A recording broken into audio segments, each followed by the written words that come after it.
நான் தான் இல்லையே, நீ யார் கூட கொடுத்தன நடத்துவேன், நீ சும்மா இருக்க முடியுமான்னு கேட்குறேன். என்னால் இதுக்கு மேலே சொல்ல முடியல. ஏய், யார் கூட ரெடி போகிற, என்ன பண்ணுற? 2 மணி இருக்கும்போது யாரோ வந்து நாக் பண்ணுறாங்க, டோரை வந்து தட்டுறாங்க. அதெல்லாம் சரிதாம்மா, இந்த வீட்டில் என்னவோ நீ தொழில் பண்ணுறியாமே, தப்பாக நினச்சிக்காத, நான் அதெல்லாம் பண்ணவே மாட்டேன் தெரியுமா, நான் ரொம்ப நல்ல பிள்ளையாகும் அப்படின்னு எல்லாம் சொல்லிட்டு போய் படுத்தவர் கவுந்து தூங்கிடுவார். நிறைய பெண்களுக்கு இந்த தண்ணி போடுற ஆம்பளையே பிடிக்காது. அந்த நேரத்தில் மட்டும் ஒரே வீரம் வந்ததா டாய் டூயிங்கிறாங்க பார்த்தீங்களா, அவனுக்கு ஒரு பைசாக்கு கூட பெண்கள் மதிக்க மாட்டாங்க. கற்பூரம் அணைச்சு சத்தியம் பண்ணுங்கிறாங்க. கிராமாந்திரம் அவங்களுக்கு என்னவோ கற்பூரம் அடிச்சு சாமிக்கு முன்னாடி பண்ண உடனே பையன் திருந்திடுவான்.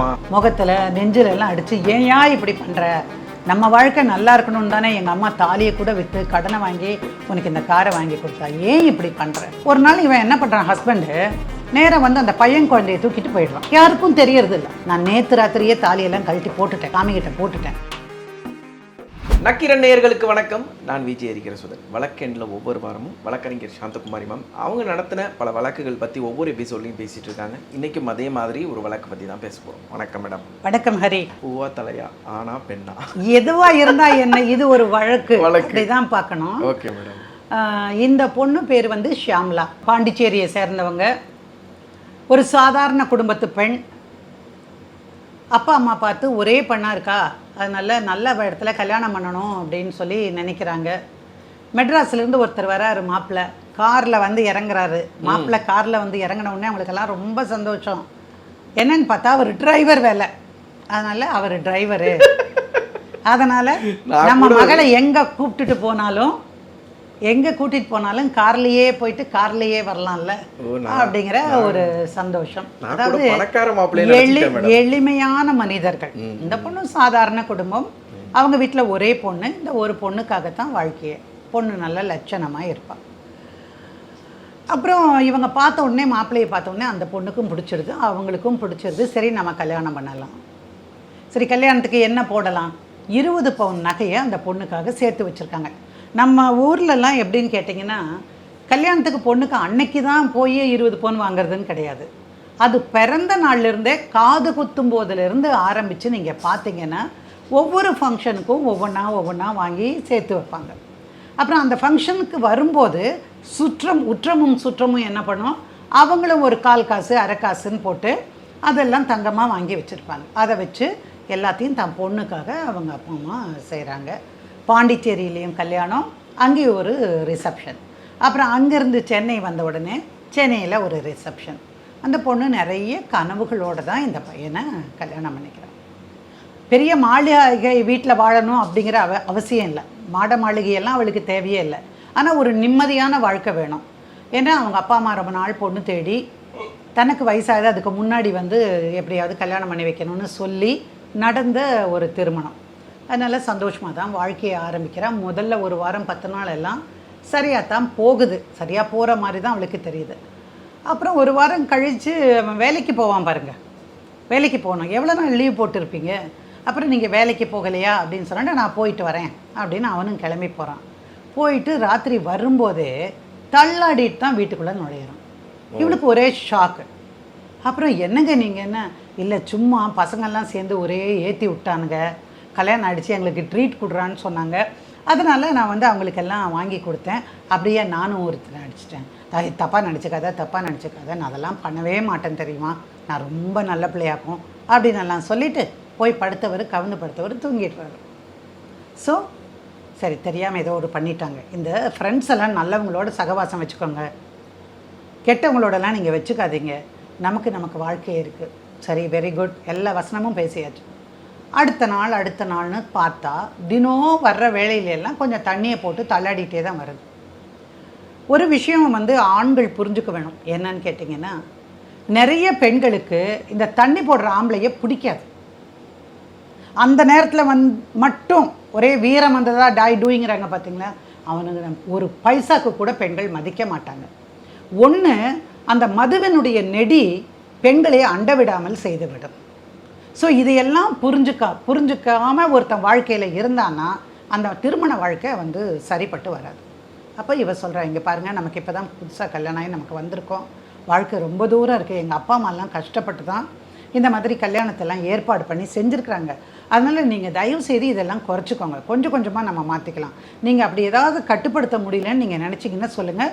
நீங்கள் 5 மணிக்கே வந்துடுங்க. தண்ணி போடுற நேரம் அந்த 7:30 8ங்கும் போது தானே ஆகுது. நீங்கள் 5 மணிக்கே வந்துடுங்க, நம்ம பார்த்துக்கலாம். நம்ம 2 பேரும் இருக்கிறது அந்த அளவுக்குள்ளார நான் வந்து சாப்பிட்றதுக்கு ரெடி பண்ணுறதுக்கெல்லாம் நான் ஏற்பாடு பண்ணிக்கிறேன். நான் என்னால் குடும்பம் நடத்த முடியும்.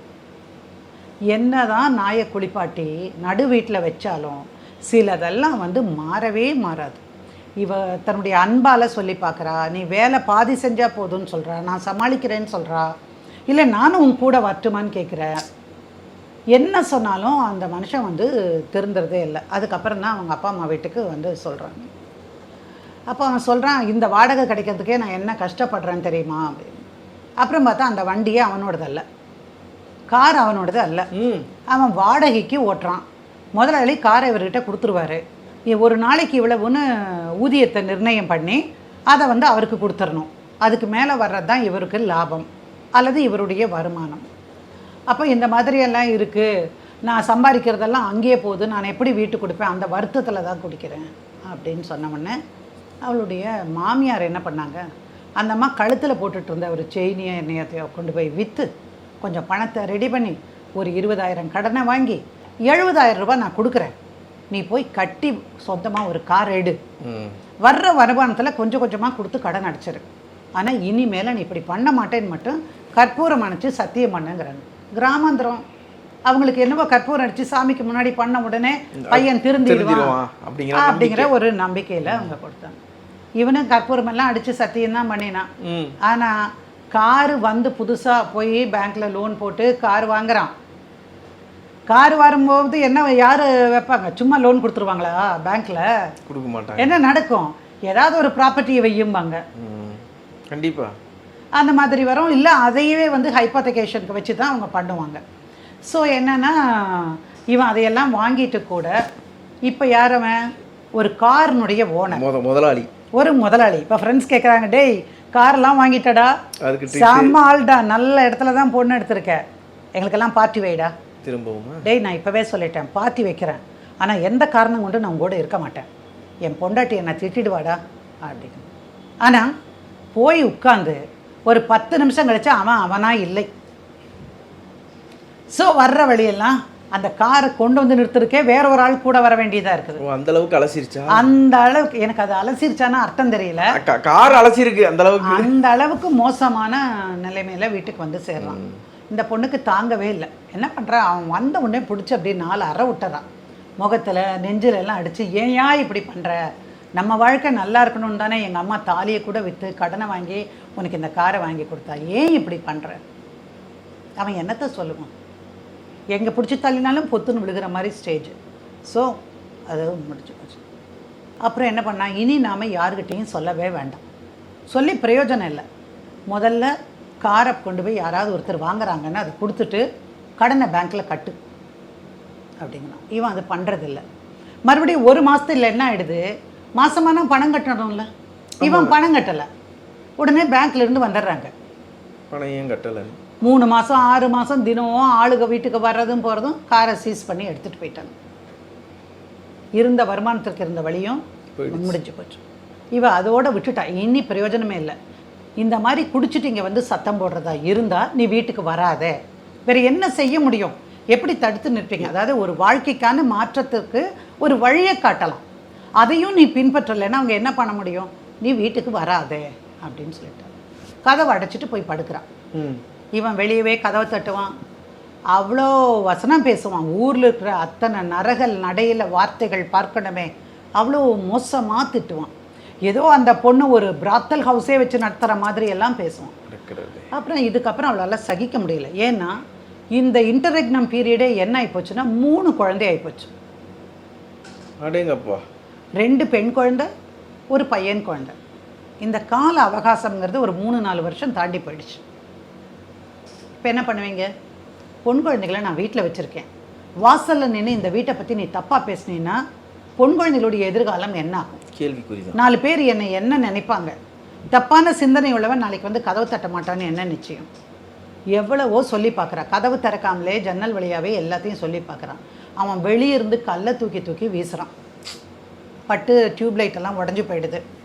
சரி பார்த்தா ராத்திரி வரைக்கும் வெயிட் பண்ணிவிட்டு அடுத்த நாள் காலையில் நேராக போலீஸ் ஸ்டேஷன் போகிறான். போலீஸ் ஸ்டேஷன் போய் ஒரு கம்ப்ளைண்ட்டை கொடுக்குறான். இந்த மாதிரி ரொம்ப தகாத வார்த்தையில் பேசுகிறான், இந்த மாதிரி எல்லாம் பண்ணுறான்ட்டு. அப்புறம் அவனையும் வர சொன்னாங்க. 2 பேரையும் வச்சு ஒரு 3-4 என்கொயரி போச்சு. அப்புறம் அவரவர் வாழ்க்கையை அவரவர் போய்க்க வேண்டியது, ஒருத்தர் இன்னொருத்தரில் தலையிடக்கூடாது அப்படின்னு சொல்லி எழுதி வாங்கிட்டு எதுவானாலும் நாங்கள் கோர்ட்டில் முடிச்சுக்கிறோம் அப்படின்னு எழுதி கொடுத்துட்டு வந்துட்டாங்க. இந்த பையன் இந்த பொண்ணுக்கு வந்து அவனை டைவர்ஸ் பண்ணிட்டா மட்டும் நம்ம என்ன பண்ண போகிறோம்? இன்னொரு சனியை வந்தாலும் இப்படித்தானே இருக்கும். அதனால் ஆமாம், பார்த்தீங்களா, கரெக்டாக சொல்கிறீங்க பாருங்க. அதனால் இந்த அளவுக்கு இருந்ததுக்கப்புறம் ஒரு பொண்ணோட மனசு அதனால் வேண்டாம், கல்யாணமே எனக்கு வேண்டான்னு தான் இருந்தது அந்த பொண்ணு. இதோடு இனி வராமல் விட்டு தொலைச்சிட்டா பரவாயில்லன்னு. இந்த பொண்ணு வாழ்க்கைக்கு என்ன பண்ணுவா? இப்போது சாப்பிட வேணுமில்ல, 3 பேருக்கும் வேணுமே. அதனால் இவன் என்ன பண்ணுறா, வீட்டு வேலைக்கு போகிறான். நல்ல சமையல் செய்வா அந்த பொண்ணு. ஸோ அவளுக்கு சமையல் செய்ய தெரிஞ்சதுனால சமையல்காரியாக வீட்டு வேலைக்காரியாக அவள் போகிறான். போய் கொஞ்சம் கொஞ்சம் சம்பாரித்து அவள் அப்படியே அந்த வாழ்க்கையை நகர்த்திட்டு இருக்காங்க. அப்போது இந்த அம்மா அவங்க ஒரு சின்ன ஒரு இடம் ஒன்று இருந்தது. நீங்கள் போய் இருந்துக்கோ, குடிசை போட்டு இருந்துக்கோ. அப்போ வாடகை சார் ஒன்றும் இல்லைங்க, வெட்டுவாங்க நீ பக்கத்தில் தான். நான் எங்கேயோ தெரியாத கேஸ் இல்லை, கேஸ் நடந்து ஒரு 14 வருஷம் ஆகிப்போச்சு. அது குடிசை போட்டுட்டு அந்த இடத்துல இருந்தால் அப்புறம் கொஞ்சம் கொஞ்சமாக ஒரு மாதம் ஒரு 1000 ரூபா கிடச்சா ஒரு 10 செங்கல் வாங்கலாம். ஒரு உதாரணத்துக்கு நான் சொல்கிறேன். அது மாதிரி கொஞ்சம் கொஞ்சமாக அது வளர்ந்து வந்து அந்த மாதிரி தான் அந்த வீட்டை உருவாக்குறான். அப்போ குழந்தைகள் ஸ்கூலுக்கு போயிட்டு வந்தால் வீட்டு வேலை செய்கிறமா சாயங்காலம் குக் பண்ணுறதுக்கு போகும். அப்போ என்ன பண்ணுவாங்க, குழந்தைகள் வீட்டில் விளையாடிட்டு இருப்பாங்க. ஸ்கூலை விட்டு வந்துட்டு பாடம் படிப்பாங்க, விளையாடிட்டு இருப்பாங்க. ஒரு நாள் இவன் என்ன பண்ணுறான், ஹஸ்பண்டு நேராக வந்து அந்த பையன் குழந்தையை தூக்கிட்டு போயிடுறான். யாருக்கும் தெரியறதில்ல. அப்புறம் அவங்க அம்மா வந்து எங்கடா தம்பி காணோன்னு தேடுனா, அம்மா இங்கே தான் எங்கள் கூட விளையாடிட்டு இருந்தோம், நாங்கள்லாம் ஒளிஞ்சு விளையாடிட்டு இருந்தோம், அது இதுங்குதுங்க, குழந்தையவே காணும். தாங்குமா அவளுக்கு மனசு. நேராக போலீஸ் ஸ்டேஷன் போய் என் குழந்தைய காணுங்க ஐயா, இங்கே தான் விளையாடிட்டு இருந்தாங்க, நான் சமைக்க போயிருந்தேன். போலீஸ்காரவங்க சொல்கிறாங்க வந்து எல்லா பக்கம் கேட்டு, மா ஒன்றும் இருக்காது, உன் புருஷன் வேலையாக தான் இருக்கு அப்படின்னு சொல்லி நேராக அந்த பையனை கூப்பிட்டு அந்த காலையில் போலீஸ் ஸ்டேஷன் வந்து சேருங்க. அவன் ஜம்முன்னு வர்றான் காலையில்.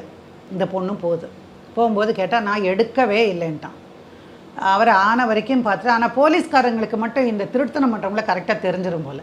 அதனால் என்ன பண்ணிட்டாரு, நீ வீட்டுக்கு போக முடியாது, டேய் ரிமைண்ட் பண்ணுறா, அதுக்கு பின்னாடி உள்ளே போடு. உள்ளே முதல்ல 1 நாள் 2 நாள் குத்த வச்சு உட்கார வைப்பாங்க.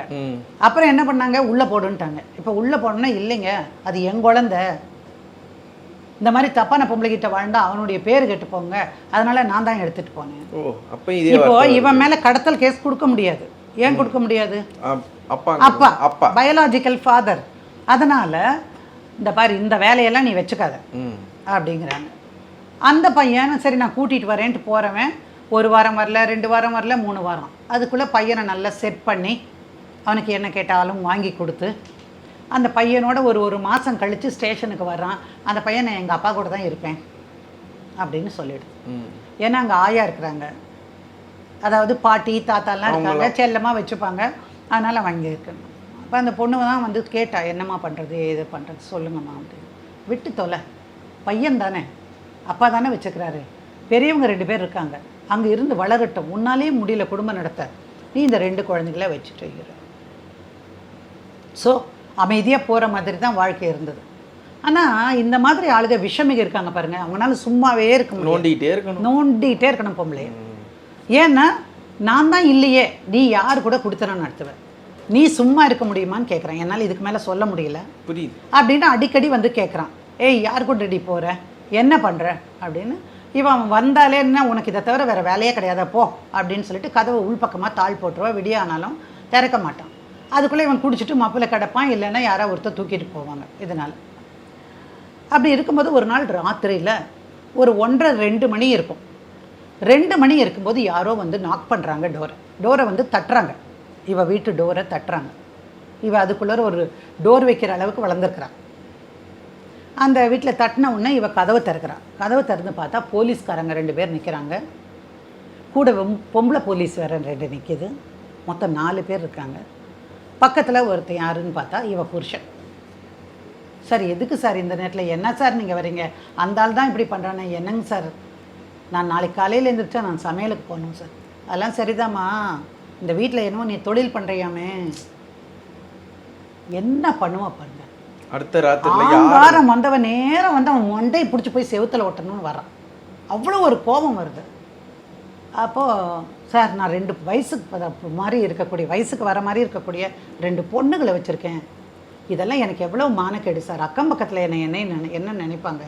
வாங்க சார் வாங்க, உள்ளே போய் எல்லா இடமும் பார்த்துக்காங்க அப்படின்னு இவன் சொல்கிறாங்க. இருந்துட்டு வாங்க உள்ளே போய் பாருங்கள், அவனை பிடிச்சி இழுத்துட்டு வாங்க, அவன் ஆறுன்னு பார்க்கலாம் அப்படிங்கிறான். சரின்னு உள்ளே போய் எல்லா பக்கமும் சுற்றி பார்த்தாலும் 2 குழந்தைங்க அம்மா தவிர சட்டி பாத்திரம் தட்டுமுட்டு சாமான் இதை தவிர ஒன்றுமே கிடையாதாங்க. போலீஸ் வந்து அம்மா சாரிம்மா, இவன் பேச்சு கேட்டு வந்ததே தப்புன்னு அவனை பிடிச்சி புடனையில் பிடிச்சி தள்ளிட்டு போயிடுறாங்க. அதுக்கப்புறம் வந்தவ தான் சொல்லலாம், அம்மா இனி இந்த புருஷன் எனக்கு வேண்டாம், நான் நேற்று ராத்திரியே தாலியெல்லாம் கழட்டி போட்டுட்டேன், சாமிகிட்ட போட்டுட்டேன், எனக்கு எப்படியாவது டைவர்ஸ் வாங்கித்தாங்க. இதுக்கு முன்னாடி நடந்த விஷயங்கள்ல எல்லாம் எனக்கு தெரியும், கம்ப்ளைண்ட் எழுதி கொடுத்துருக்கேன், எல்லாமே நடந்திருக்கு. ஸோ அந்த பொண்ணுக்காக நான் டைவர்ஸ் போட்டேன். டைவர்ஸ் போட்டதுக்கு அப்புறமா இவ கேட்டது என்ன தெரியுமா, என்னுடைய 20 பவுன் நகை போச்சு, எங்கள் அப்பா அம்மா 70,000 கொடுத்தாங்க காருக்கு, அதனால அதையெல்லாம் திருப்பி கொடுக்க சொல்லுங்க. அவன் என்ன தெரியுமா சொன்னான், இவங்க அப்பா அம்மா இருக்கிற லட்சணத்துக்கு இவங்க எனக்கு வந்து 20 பவுன் போட்டாங்களா, அதை பாருங்க அப்படின்னு சொல்கிறான். அதாவது ஒன்றுமே போடாதவங்க மாதிரி. நடையா நடந்தால் அந்த பொண்ணு 20 பவுன் கிடச்சிடாதானே, போலீஸில் கம்ப்ளைண்ட் கொடுத்தா கோர்ட்டில் போட்டா, ஏப்பா காசு வச்சுருக்கவன்ட்டனா நம்ம கேட்டு வாங்கலாம், எதுவுமே இல்லை, எல்லாம் குடிச்சே அழிக்கிறவங்ககிட்ட கிடைக்குமா? அந்த பொண்ணு கடைசியில் மனசை வெறுத்து பொண்ணெல்லாம் சமைஞ்சிருச்சுக்குமா மேடம், எனக்கு இனி இதுக்கு மேலே எனக்கு கோர்ட்டுகள்லாம் நடக்க முடியாது, நான் இன்னொரு வீட்டில் வேலை செஞ்சால் தான் அந்த பொண்ணுங்களோட தேவையை நான் வந்து தீர்க்க முடியும், அதனால் எனக்கு இதோட கேஸை முடிச்சு தாங்கன்னு கேட்டுச்சு. அப்புறம் மியூச்சுவல் கன்சென்ட்டில் போட்டு டைவர்ஸ். ஒரு பைசா கூட இல்லை, தொலையுது. இவன் தொல்லை இல்லாமல் இருந்தால் போதும். இவன் நாளைக்கு வாசலில் வந்து நின்னா, நான் உன் புருஷன்டே இங்கே தாண்டி வருவேன் அப்படிங்கலாம், கதவை தள்ளிட்டு உள்ளே வரலாம் நான் புருஷன்டேன்னு. எல்லா அநியாயத்துக்கும் வழி இருக்கும். இதனால் அந்த குழந்தைகளும் மனசு பாதிக்கப்படும். அதனால் எனக்கு வேண்டாம் அப்படின்னு சொல்ல நாங்கள் டைவர்ஸுக்கு போட்டு டைவர்ஸை வாங்கிட்டு அவள் கொஞ்சம் நிம்மதியாக இருக்கா. அவள் ஸ்கூட்டர் எல்லாம் வாங்கிட்டா, 4 வீட்டுக்கு போகிறதுனால நடந்து போய் லேட் ஆகுது, இன்னொரு வீடு அதுக்குள்ளே பார்க்கல அப்படின்னு அதுக்கான ஆரம்ப தொகையை கொடுத்து அதுக்கு ஒரு வாங்கறதுக்கு ஒரு மனுஷன் இருந்தாப்புல. நவ் ஷீ இஸ் ஓகே, 2 குழந்தைகளோடு இருக்கு, நிம்மதியான ஒரு வாழ்க்கை. உண்மையில நிம்மதி தான் சொல்ல முடியும். நன்றி மேடம். தமிழகத்தின் அரசியல் புலனாய்வு வரலாறு நக்கீரன் பப்ளிகேஷன்ஸ். இந்த கோடை விடுமுறையை புத்தகங்களுடன் கொண்டாடுங்கள். கோடை காலத்தை முன்னிட்டு ஏப்ரல் 23 முதல் மே 30 வரை நக்கீரன் வெளியீடுகளான அனைத்து நூல்களுக்கும் 25% சிறப்பு தள்ளுபடி. புத்தகங்களால் கோடையை கொண்டாடுவோம். நக்கீரன் டிவிக்கு சப்ஸ்கிரைப் செய்யுங்கள். உங்கள் ஆதரவே எங்கள் பலம். ஆசிரியர்களுக்கு நண்பனாகவும் மாணவர்களுக்கு ஆசானாகவும் திகழும் தேர்வு வழிகாட்டி. ஒவ்வொரு பாடத்திற்கும் அனுபவமிக்க ஆசிரியர்களின் துல்லியமான தெளிவான விடைகள். CNC இருக்கு, தேர்வு பயம் எதற்கு? இது தீரன் பப்ளிஷிங் ஹவுஸ் விற்பனை வெளியீடு.